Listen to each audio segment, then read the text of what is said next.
session, sixth virtual career chatter session. And first, I want to thank Dr. Best for giving us his time today. Thank you. And our teachers, Ms. Hanson, Ms. Bartlett, and Ms. Noble, and all of their students, and of course, Ms. Summers, who's the brains behind all of the operations. Thank you. And students, I'm going to take a couple pauses throughout and ask for your questions. But first, Dr. Best, can you give us a little background of your life, especially focusing on, kind of high school up until now? Sure. Good afternoon, students. My name is Dr. Marcus Best. I'm a cyber engineer here at Lockheed Martin in Valley Forge, Pennsylvania, right across from King of Prussia Mall. I am a cyber engineer here. I wasn't always on this career path. When I was right about your age, I dropped out of high school. I had no ambition to truly do anything or become anything, let alone a cyber engineer, until I met my first mentor who coached me on how to continue to do the things that I was doing outside of school, but to how important education was. And that mentor coached me on how to use some of the attributes that I had obtained hanging in the streets of Philadelphia, and use those to better myself, and use those to my benefit later on in life. Um, After high school, that mentor also coached me to go back to high school. So I did return to high school. I graduated with my high school diploma. And when I finished high school, I had no real direction. I met another mentor who coached me um, regarding a computer program. It was a 9-month computer trade school program. I went to the 9-month computer trade school program and came out with a certificate and entered into the field of technology. And from there, I kind of continued to grow and get better at what I was doing until ultimately returning to school. I tried college a couple of times. School was never really for me. I tried a couple of different schools and dropped out of those a couple of times until I did find one later on in life that was very good for me. It worked out for me. I went through and obtained my associates, then my bachelor's, then my master's, and my doctorate. And I received all of those. I didn't pay for those at all. I received all of those through tuition reimbursement through the various organizations that I wound up working for, until I got to where I am now, working at Lockheed Martin, doing, as they say, some of the coolest stuff on earth. Protecting all of us, correct? Correct. So, Can yeah, I say something? go ahead. Actually, my cousins on my mom's side, he's a engineer in Lockheed Martin too. Oh, that's cool. It's a lot of us here. It's a lot Yeah, of us. Yeah. Kevin Christian. Mm, nah, doesn't No. ring a bell, but the organization is so large. It's literally in almost every state in the United States and almost every country around the world. It's probably one of the largest organizations doing what we do. Uh, Um, can I say something?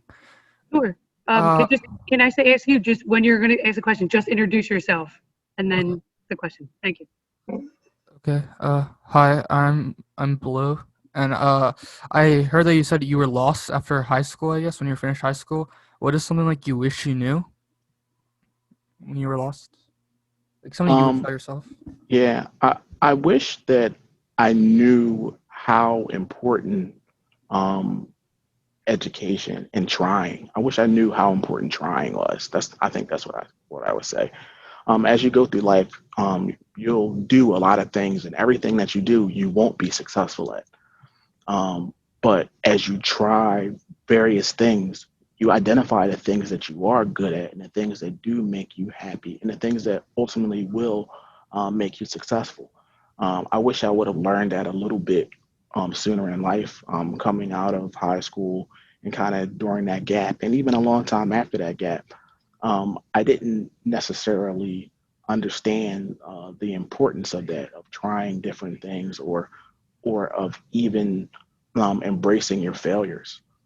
Um, I think that's the biggest thing, trying and embracing your failures.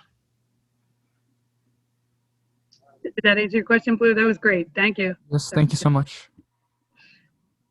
Do any these students are chomping at the bit to ask questions? So this is great. Any other students want to ask? I would like to ask the question. Hi, my name is Nyla. I was wondering, like, how long did it take you to, like, build up your cybersecurity, like, learning how to do all the motives in it? I think it's cybersecurity in general is such a large field. Um, it's one of those things that when you come into, you're constantly learning. I can tell you, I probably learned 5 new things today, literally. But it's a iterative process. As with most things, when you walk in the door, you aren't gonna know everything. You just have to be willing to read. Reading is probably one of the biggest skills in anything. If you know how to read, you can pretty much do anything. Um, but for me to get to where I am now, I've been in this field for 20 years now, which is, I can't even believe 20 years. Wow, it went by so fast. But again, walking in the door, I didn't know everything. I probably didn't know anything.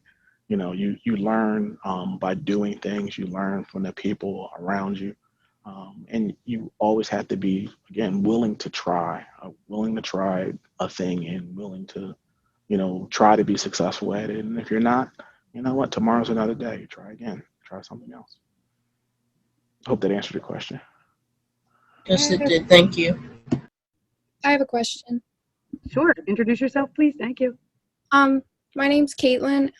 How did you find the motivation from where you were to be better? Get motivation to just be better? Um, it wasn't an overnight thing. It definitely wasn't.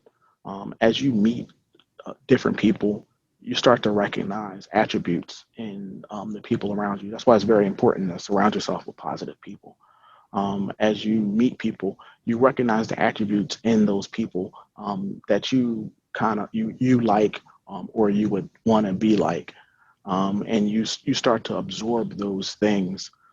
So as far as trying to continue to motivate yourself, it's about um, just being open to try new things, and staying around positive people. Something I said earlier today. You want to be careful, not only be careful with the people you surround yourself with, but also be careful the people who you share your dreams with, because not everybody has your best interests at heart, and not everybody can understand what you're trying to do. So if you continue to surround yourself with positive people, even if that person can't understand where you're trying to go, they'll be behind you, trying to support you to get to where you need to go. Everybody can't. Everybody doesn't have your dream. Everybody doesn't have your motivation. And everybody can't understand what you're trying to do. And you want to try to stay away from people who can stifle your dream, or people who can try and slow you down or drag you down. And sometimes you have to walk away from people who are like that, and just remain positive. My name is Marta, and I want to know, what are some lessons that you have learned the hard way? That's a very, very good question.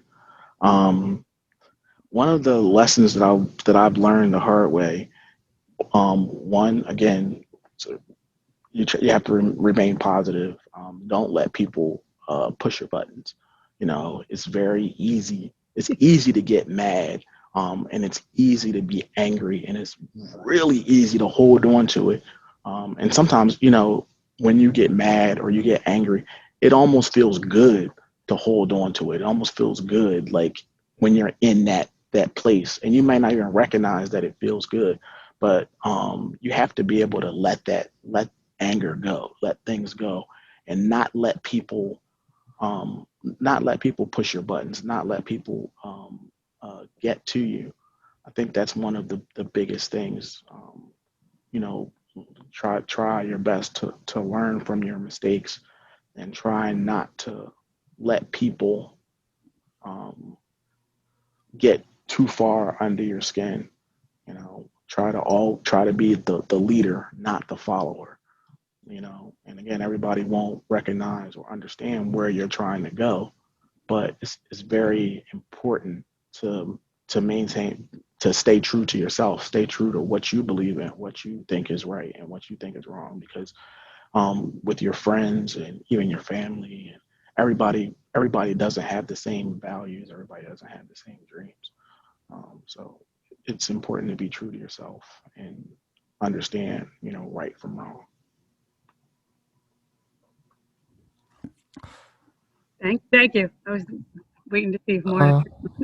Uh, uh, uh, what does like an average week in your life look like? It's very, I think I'm very busy, especially these days. I work a couple of different, we call them programs here.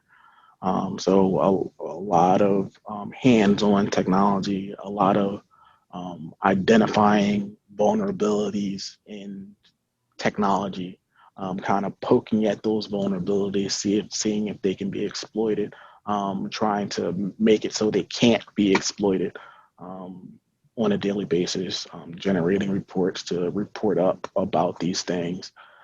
So at work, that's kind of what it is, and it's really fast paced. It's really dynamic. It's good because it keeps you excited. Like my day at work goes by so fast.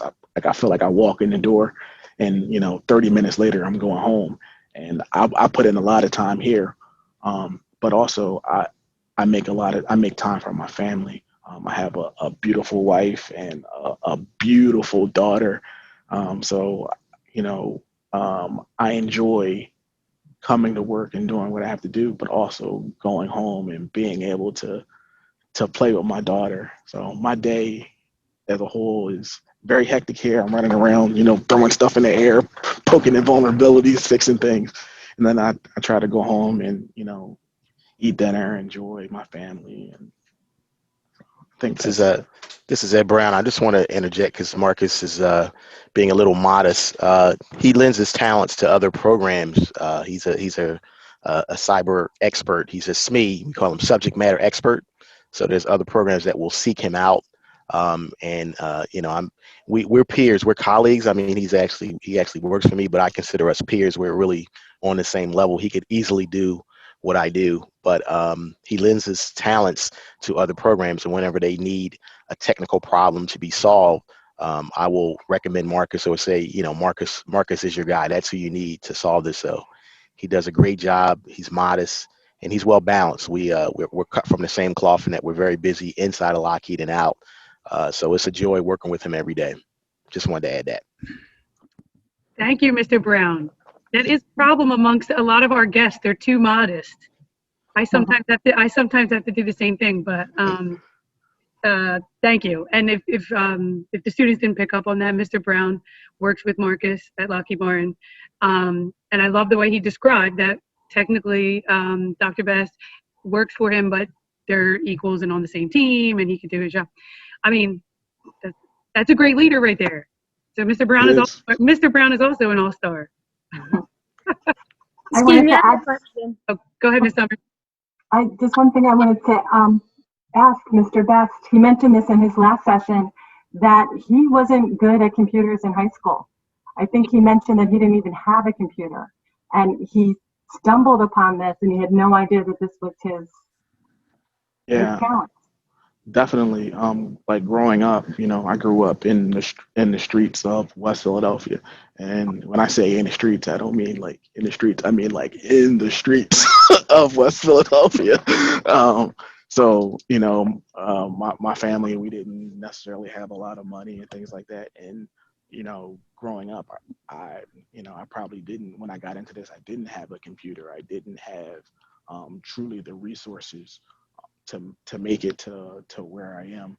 But leveraging different people and learning from different people, and continuing to grow every day, and don't not being discouraged by whatever the circumstances are. You got to keep pushing ahead. And as far as technology, a lot of people look at it like it's just this hard thing, and I'm sure a lot of you students, this, like you're good with your computer, you're good with technology. Anybody can do it, and I'm sure a lot of you learn just like hands on. But imagine if you just like you picked up this book and you read this. I mean, because that's all it is reading. You pick up this book and you read, and you learn so much more. It expands your abilities so much more, and being around like-minded people who are doing the same things that you're doing, or trying to learn the same things that you're trying to learn. So basically, whatever the circumstances whatever circumstances are, don't let those circumstances stop you if it's something that you want to do. I think I said this to Mr. Brown. Sorry, Mr. Brown. Yesterday we went to lunch. I said to him, you know what?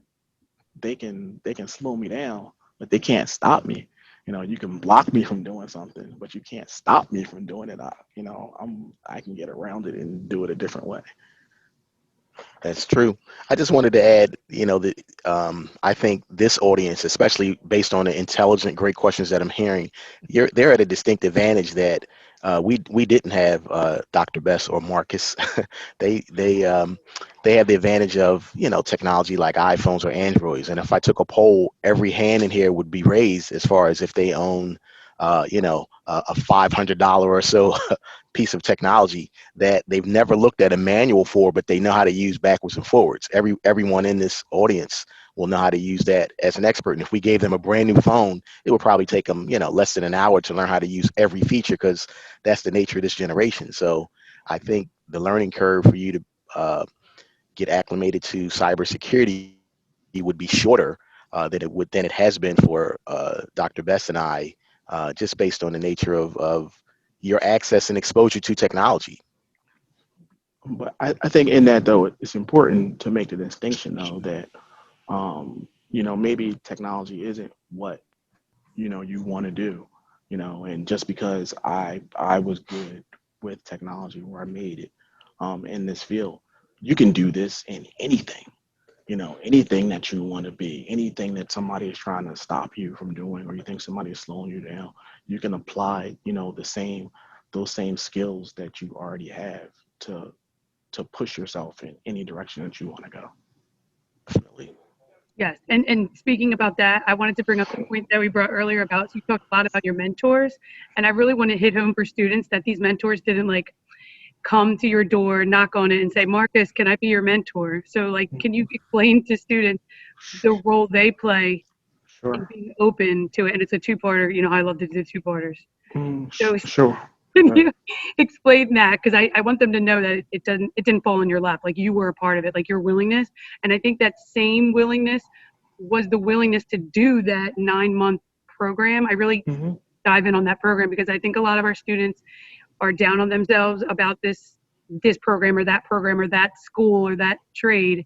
Whereas you're not going to, they see you, they think you went to Harvard, and then here you are. Like, it doesn't work like that. So how your openness to mentors and openness to the program. Sorry, go ahead. Sure.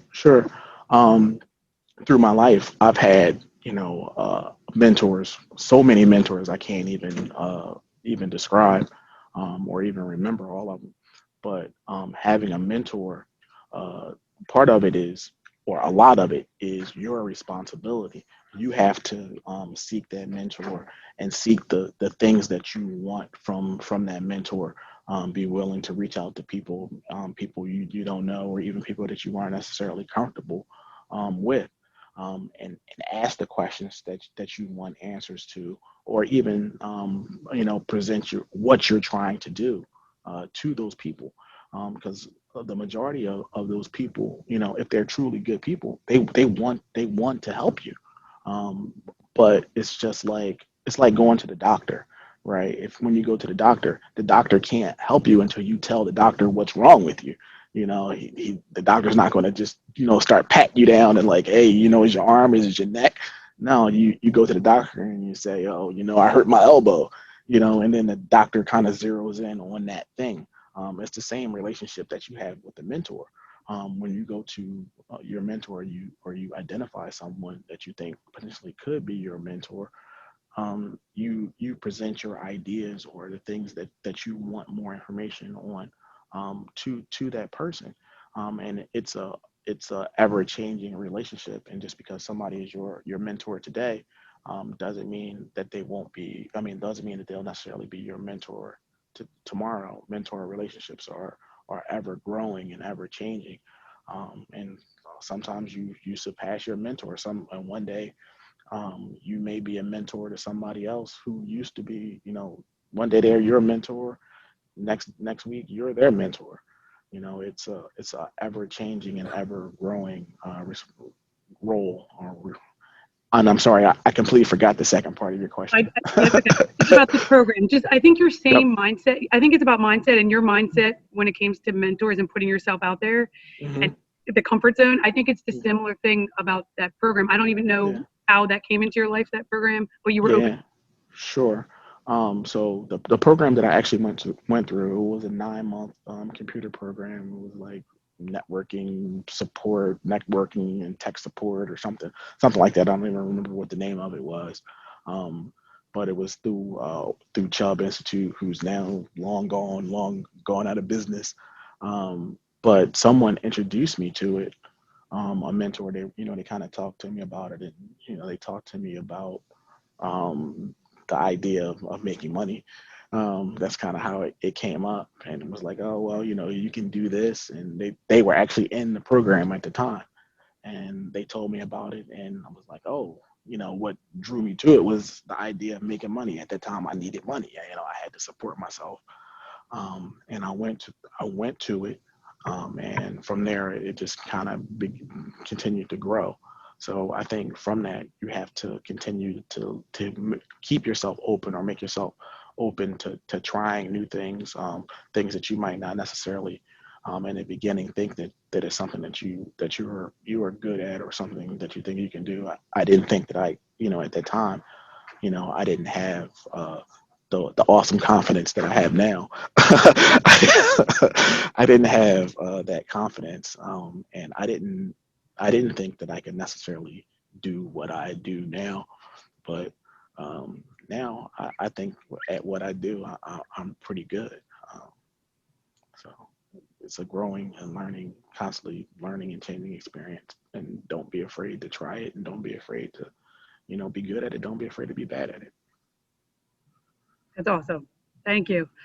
Students, anybody have another question before I we do. get? So you said you came from like West Philadelphia, I believe.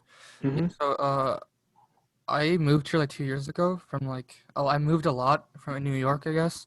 Hmm. And then I guess a lot of time, do you think it's like a bad idea like resenting people? Because I've come here, I like see all the suburban houses here at least. No, I see a lot of like people, and I often feel jealous or like I feel resent toward no. people here. And then, do you think it's like, how did you get over this, or like how did you, something like that? Sure. I think that's a very good question.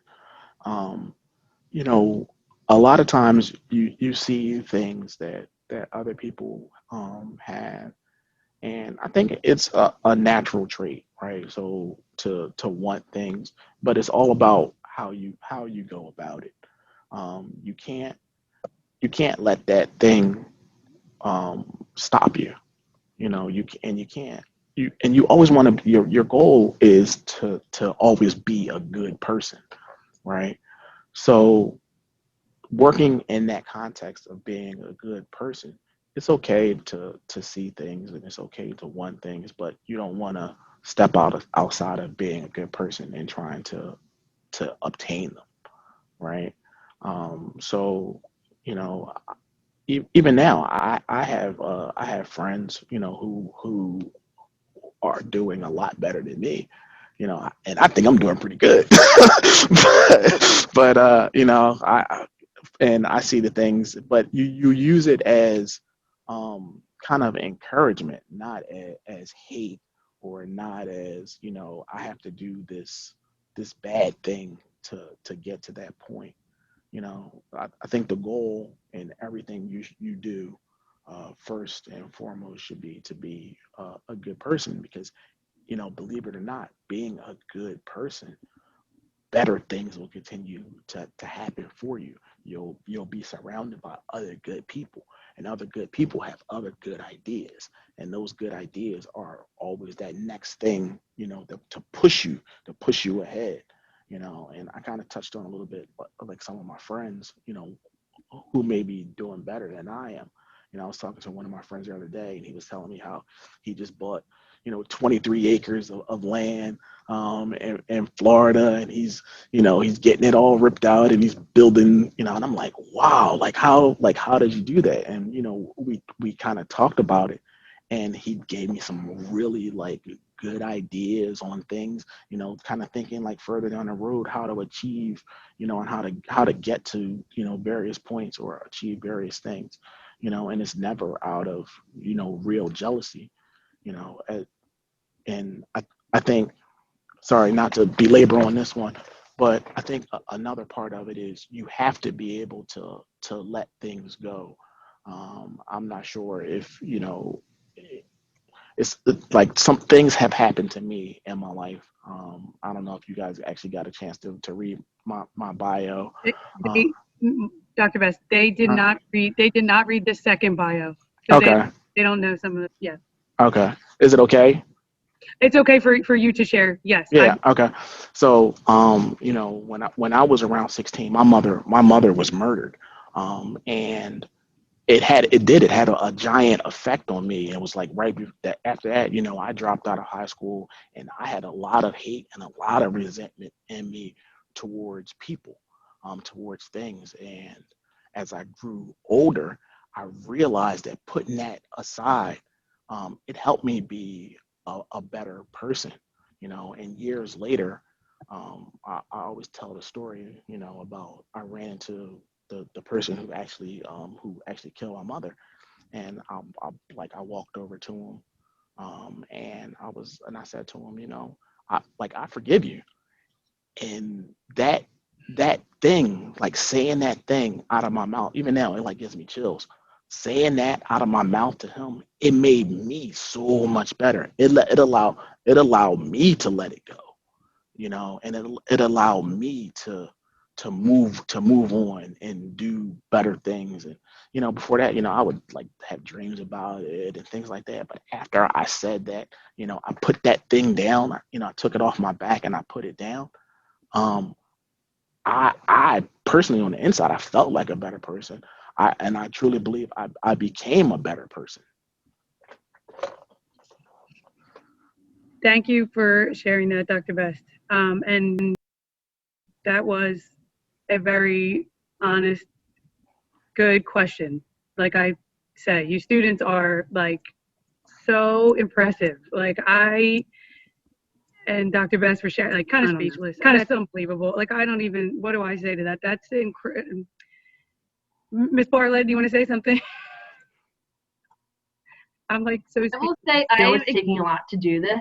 So for the fact he's putting himself out there, asking them, I couldn't even be happy. I feel like I'm going to cry, and I don't even know why. I And get emotional. that's a lot, you know, for all of you guys. That's a lot of what life is, and how you become better. You have to put yourself out there, and you have to be or not be afraid of, you know, what somebody else is going to think about you, or what somebody else is going to say about you. And I know it's a lot easier said than done, um, but you kind of you have to move past that, because your goal is to get better, and getting better means a lot, you know. So you can't be afraid to put yourself out there. Yes, thank you. And we did have Tamara. You had a question. correct? I was gonna ask, what do he most enjoy about your job, and what's your least? Oh, sure. Um, what I most enjoy, I think I said this earlier. A lot of times I enjoy the idea of what I do a lot more than what I do. The impact that I make on the world from what I do. Um, kind of just at a high level, what we do, we secure uh, government assets, for lack of a better term. For example, like your telephone, to get around, you use GPS. Um, we build those satellites here. We build those satellites that do that GPS, or provide that GPS service for your phone. And part of what I do is securing that resource so that our adversaries, whatever other country or nation state or whatever, so they can't use those things to their advantage. Um, Creating, a safer environment for everybody in the world, not just the United States. So I think I enjoy that. I enjoy the idea of knowing that. And what I think I enjoy least, I have this manager. His name is Mr. Brown. No, sorry. Nah. I knew that was coming. I think what I enjoy the least. Sometimes you have to, and this is everywhere in life, right? You can't always get your way, and you may come to the table and you have what you believe is the best solution to a problem. But in any environment, you have to be willing to listen to others and understand there are always other factors in it. So a lot of times, things in the environment that I work in, they come down to money, dollars and cents. A lot of these programs, they're like multi-million dollar programs, um, and the the powers that be may want to, skimp out or be cheap on this one piece that you find very, very important to the whole solution. So that being said, I think the one of the things that I like the least is having to sometimes make those trades, um, and sometimes do things what I consider not 100% the right way, not necessarily the wrong way, but not 100% the right way. But in life, you have to. That's kind of, you're not always in charge, and no matter how smart you are, or how many letters you have before your name or after your name or under your name, you know, I, you have to adhere to other things around you. So I think sometimes that's the hardest part. All right, thank you. Go ahead, Ms. Hanson. Okay, so Dr. Best, I Thank have a you. question, and it sort of just touched on something you were just talking about. I read recently some statistics about student success long term, and that, it's not necessarily the smartest kid in the room that's going to be the most successful. It's not necessarily these valedictorians. It's often comes down to your motivation and your willingness to work hard and your work ethic. What's your experience been like that you could maybe share with the students? Sure. Again, growing up, I don't think that I was the smartest kid in class. I wasn't really good in school. Um, I'm a horrible speller. I still can't spell. I use spell check. I'm horrible When I just put initiative in the chat, I went on yeah. a separate computer and Googled it because I thought I do that all the time, but like those things, you can't let them slow you down. I think that as you grow and you move forward, you learn how to kind of handle those various uh, things, and you just don't let people stop you. Don't let you know uh, you're like all of these things, all these things that I do on a daily basis, I learned them, and I learned them from watching other people, from doing them, from reading. So it does come down to motivation a lot, but combined with motivation is attitude. You have to have a willing attitude and be willing to try, be willing to fail, be willing to ask questions, be willing to leverage other people, um, be willing to help other people, and all of these pieces combined um, formulate, in my mind at least, that person who's truly successful, right? Because you could be good at running, but you're not good at building a car. So, in a car, you're going to get there faster. That might have been a bad analogy, but you need all of these various pieces to come together. And, being book smart is only one piece of it. You know, I think my street smarts a lot of times outsmart people's book smarts. I was gonna say the smart thing, smart and not smart doesn't even, that's not even a real Yeah, thing. It's yeah, good at school and not even good at school. Like school suits them, and that's yeah, great for people that school suits. There's nothing wrong with that.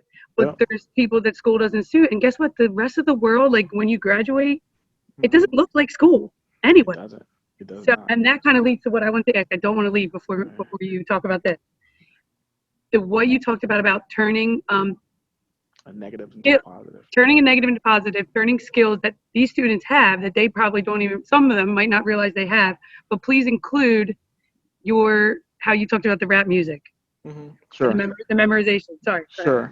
Yeah. So, in the first session, we kind of just talked about some of the attributes, from how you turn some attributes that you may have had from, being in the streets and things like that. And the first example that I used was just from being in the streets, you kind of learn how to read people a little bit better. In the streets, people tend to try to get over on you a little bit more. But those same attributes or those same skills that you have or you learned, in the streets, or, being around your friends, people are the same way in a corporate environment. So, you turn those things that you learned into things that you can into real world skills. And then with what we were just talking about as far as the rap music, um, like I'm really really good at memorizing things. That's why, like, I can read a book. I don't have like eidetic memory, but I can read a book, and I can remember those things. I can listen to, when I was younger, I would listen to rap music, and every song that came on, like I knew every song, and I still probably do know every song, from listening to music, and I was able to memorize the lyrics of songs, and just kind of sing along. And it was in school, it would kind of be a game. It would be like, all right, what song? Pick a song, and I know it, you know.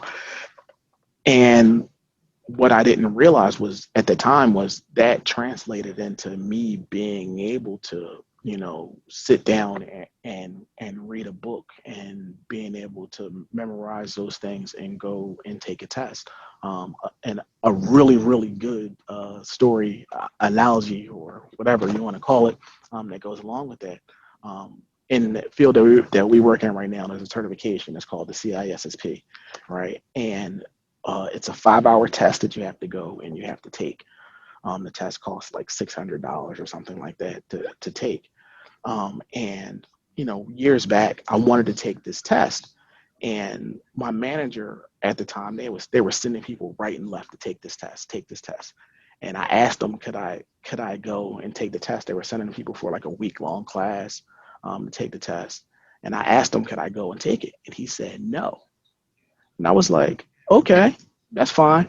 So, they were sending people, they go for a week long class, and then they have, 2 months they have to study and take the test or whatever. I was like, okay, no, that's fine. I went, bought a book. I read the book.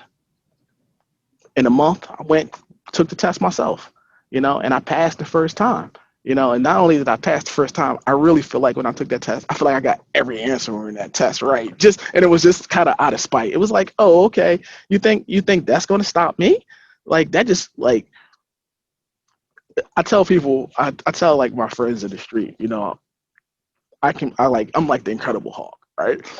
When you make me mad, it just makes me want to just be better and stronger and faster anyway, right? So, yeah, people can tell you no, or they can try and stop you, And at the time, I think that manager, like, I think he thought I wanted his job or whatever, and that's cool. So again, everybody doesn't have your best interests at heart. But what I did was I said, okay, that's fine. That's not the route that I'm going to take to accomplish this, but I'm still going to accomplish it. I'm not going to slow down. I'm not going to stop. And I went, like I said, I bought the book. I read the book, I went and took the test. And not only did I pass the test, I passed the test before all the people they sent, to this week-long training and gave, 2 and 3 months to take the test. I passed it way before they did. So.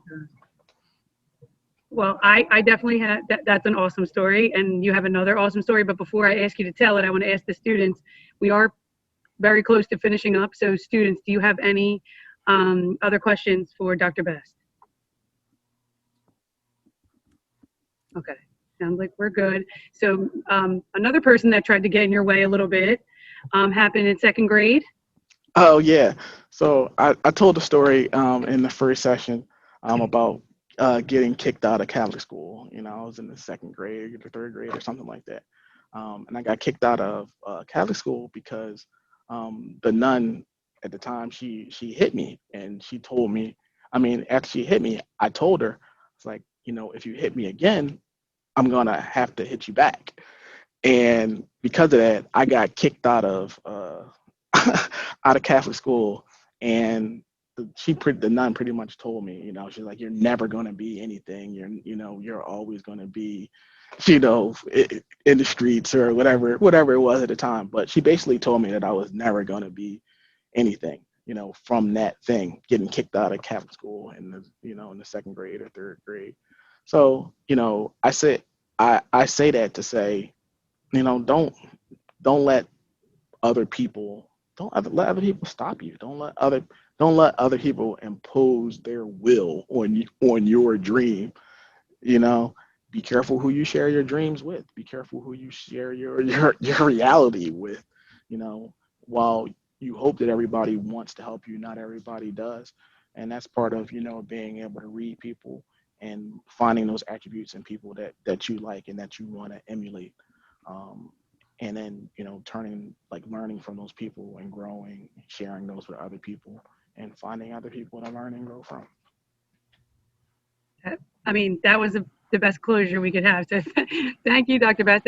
Do any of the teachers, Miss Noble, Miss Hanson, Miss Bartlett, Miss Summers, want to say some final words?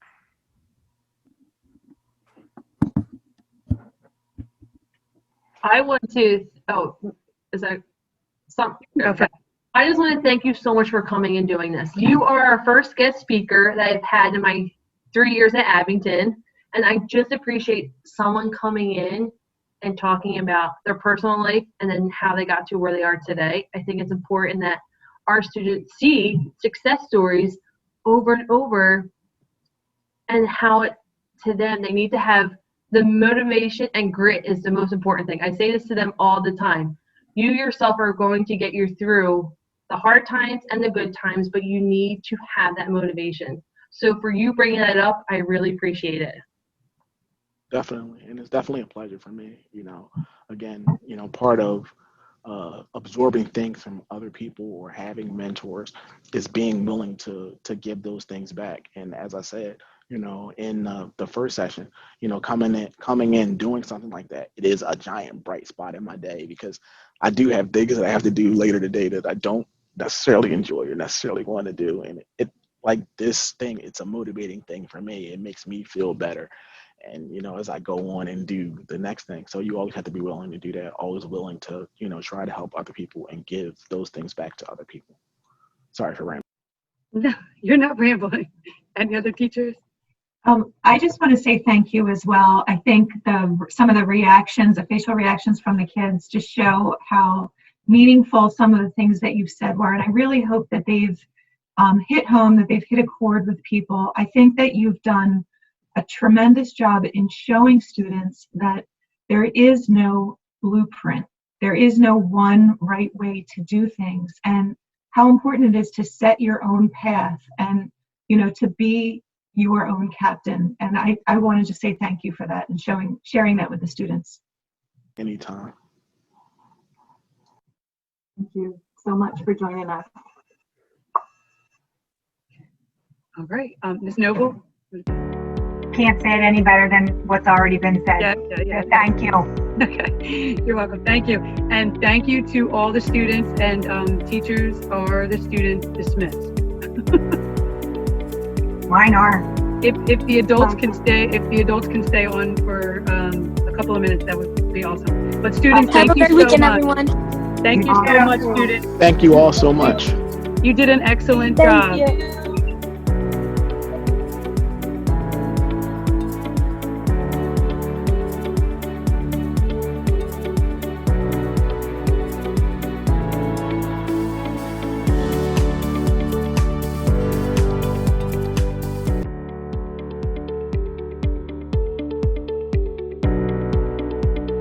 Oh my gosh. Like, I do apologize. I feel bad for getting emotional. Like, he hasn't been in school for like 3 weeks, and he was nervous to talk. And the fact that he was getting up there, I was just so proud of him. That's awesome. Amazing. Great It brought questions a he tear to asked. my eye. I He know. asked some great questions. That was like ugly tears. I was trying to. That's a Zoom, you can't even tell. He said it in front of 2 other classes. Like, it wasn't even just, that's even harder. Yeah. That was Courage. awesome. That was Yeah. courage. Yes. And, did the gentleman know that these were all special education students? Oh, no. I did So not know that. that's why I wanted to bring that other question up that I had asked you, because, these are kids who historically have, very low confidence in school. They've had so many negative experiences, and, that question and his level of honesty, is just so appreciated. And I think for kids who can see these success stories that don't look like the standard success stories that schools try to push through, I think is really important for them. So I just wanted to let you guys know that all 3 of those classes were special education students. I didn't say that to him. I really didn't. And I can't believe, like, first of all, Casey, Miss Bartlett, saying that, and I'm first of all, we're friends. So we talk. What I'm trying to say is it's not like I just met her and like we don't talk. She just said she's never had a guest speaker for 3 years. That's a problem. Like, why are special, I kept listening, but I wrote that down because I said, so on paper, Dr. Best would be coming to a lot of classes and they would not be these 3 classes. I'm just going to be honest because that's what I do. I get my foot in my mouth. But but the truth is, I'm glad we kind of didn't set it up that it was special ed, because who gives, you know what I mean? Now I'm glad we're saying it because it's important to kind of prove that the interactions, the personal, it doesn't really matter. It The does. questions were excellent. I mean, Yes. I wouldn't have been able to tell. The questions were honest and they were well thought out and they were relevant to the subject matter. That's always like a good start. It's like, hearing him ask that question, that's a kind of a ramp to show that, he does have that kind of in him. He has that drive. That's something that he really wanted to know and something that was really sitting on him, I don't know. Yeah. I don't know. It feels really good for me. 3 years. She was the one who asked you about finding motivation and how do you do that? And that's a student who historically has struggled so much with motivation, both in a, and I don't want to put her business out there, but she's a student who has had her share of struggles. And so I see her now finally starting to find herself, and for her to find her voice to ask you, really, I know how hard that was for her. She's, there's a lot of hesitancy to engage. And for her to do that, I was really proud of her. And thank you for making her feel comfortable enough and welcomed enough to be able to do that. So whatever you're doing it right. These kids are responding to you. Anytime. Yes. And thank you for letting me observe and be a part of it. It was awesome. I'm thrilled that I was able to witness what I just saw. Thank you. You are a great addition, and that's one of Miss Summers and I. We're the librarians, and Miss Summers, would you say one of the main goals that we talk about is giving students voice, student advocating for themselves? And wow, This was one of the best sessions we've had. Like, it got real there with wanting to know the answer to that because it's something she was inside her. So like, oh my gosh, and these are students that don't turn their cameras on? They're students who don't turn their camera on, and they're students who don't ask questions. These are kids that aren't in the school setting. They're going to be in the last seat. They're going to be the wallflowers, the ones that don't want to put themselves out there. And so the fact that you have come to their classes shows that they have value. Because like Greta said, you might normally be going to the, you know, the AP classes, the engineering classes and all that, which is great. It is great. But for students to hear your personal story and to make it real to them and show that there's like a human level of experience is very important for them. And I just appreciate that they were able to connect. I mean, and my personal preference is to be in those types of settings, to help those students who, you know, necessarily wouldn't have those advanced opportunities or things like that, because truly that was me, you know, and reaching out to Miss Greta there, you know, that was kind of one of the things that, you know, we talked about, is trying to catch some of those students who may be on the edge or may be forgotten about, because the students who are doing good, they have so many opportunities for those students already, you know. And a lot of times in high school and towards the end, you know, they push this idea on you where, yeah, you have to go to college and you have to do this and you have to do that, but college isn't for everybody, or it may not be for you right at that moment, you know. So, you know, ensuring that those children understand that there are other opportunities out there outside of just going right into college. And again, maybe it's not right now. Like for me, it wasn't right now. For me, it took me a long time. I didn't get my bachelor or my associates and my bachelor's until I was like 31, you know. So it may not be for you now, maybe for you down the road. So I think it's important for children to understand that and see, you know, that there are so many different things that you can do, and not letting people, circumstances, or whatever stop you. Okay, I'm gonna sorry, go ahead, Mr. Brown.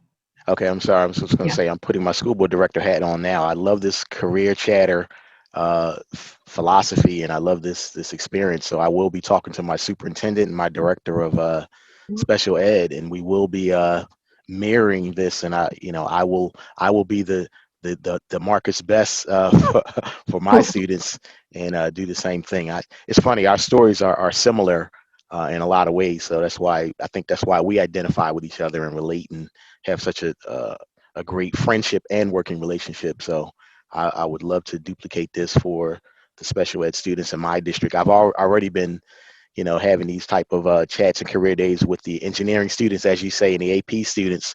But I want to reach out to the other audience that deserve it and that would respond in this fashion.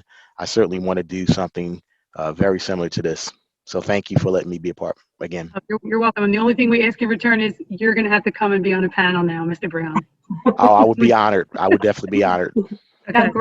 Don't be a stranger. I would love to get another crop of kids, or maybe even do another session in the future. We might have to have him go part-time at anytime. Anytime. Thank you. Take care. Have a great day, everyone. Thank you guys so much. Thank you. Bye-bye. Bye. Have a good day. I'll definitely be in touch with you. Don't you worry. Anytime. All right. Thank you. Bye-bye. Bye. Anytime.